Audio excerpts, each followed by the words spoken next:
Devoir. Le travail remis. En tant qu'enseignant, vous pouvez demander à vos apprenants de remettre un travail en passant par votre cours Moodle.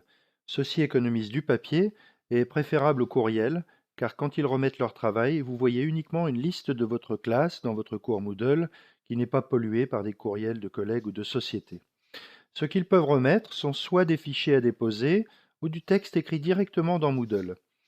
Et comme nous le voyons en regardant un exemple de devoir ici, grâce au fait que vous utilisez l'éditeur de texte de Moodle pour écrire votre consigne, vous pouvez ajouter des liens, des images ou des vidéos relatifs à votre devoir. Un devoir peut être donné à un individu ou un groupe. Et, en tant qu'enseignant, vous pouvez choisir de connaître ou non l'identité de vos apprenants quand vous les notez.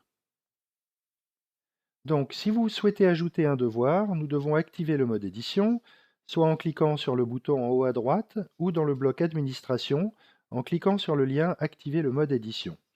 Et dans la section où nous voulons ajouter le devoir, nous cliquons sur le lien Ajouter une activité ou une ressource pour afficher le sélecteur d'activités de Moodle. Devoir est le premier de la liste. Nous pouvons soit cliquer une fois pour lire la définition d'un devoir, avec des exemples d'utilisation, et cliquer sur le bouton Ajouter en bas, soit faire un double clic sur le bouton Radio. Ceci nous amène à l'écran de paramétrage du devoir. Parce que Devoir est puissant, il a de nombreuses options.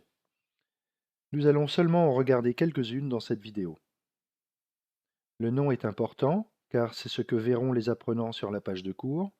Et puis, dans Description, vous ajoutez les consignes du devoir. Si vous souhaitez inclure des liens vers des images ou des médias, cliquez sur les icônes appropriées. Je vais juste écrire une courte consigne dans la description, et si vous voulez afficher cette consigne sur la page de cours, cochez la case. En défilant vers le bas, vous pouvez alors choisir à quel moment vous souhaitez qu'ils remettent leur travail, la date du délai de remise ou une date limite après laquelle ils ne pourront plus rien envoyer. Ce qui est important après, c'est de choisir le type de remise. En d'autres mots, si vous voulez qu'ils déposent un ou plusieurs fichiers, vous devez vérifier que Remise de fichiers est coché et vous pouvez choisir le nombre de fichiers que vous voulez qu'ils remettent. Si vous préférez seulement qu'ils écrivent une composition en utilisant l'éditeur de texte de Moodle, vous sélectionnez Texte en ligne et vous pouvez même demander à Moodle un nombre maximal de mots. Une fois cela effectué, nous pouvons désormais faire défiler vers le bas, enregistrer et retourner au cours, et c'est parti.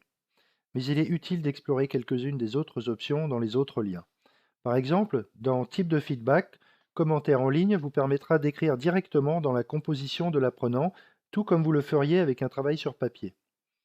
Dans Réglage de la remise des travaux, vous pouvez décider de leur demander de certifier que ce travail est bien le leur. Dans Réglage de remise en groupe, vous pouvez leur demander de travailler et de remettre leur travail en tant que groupe.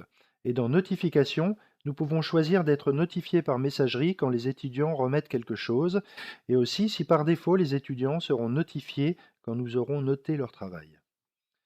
Si nous cliquons sur Note, nous pouvons voir qu'il est possible de choisir un nombre à partir duquel le devoir peut être noté. Et il est aussi possible de créer nos propres barèmes, chose que nous verrons brièvement dans une autre vidéo. Si vous cochez Évaluation à l'aveugle, alors vous ne pourrez pas voir au préalable quel apprenant a remis quel travail. Le flux d'évaluation et l'attribution sont utiles lorsque vous partagez un cours avec d'autres enseignants pour répartir, modérer et garder un œil sur l'avancement de l'évaluation. Mais pour l'instant, enregistrons et retournons sur le cours.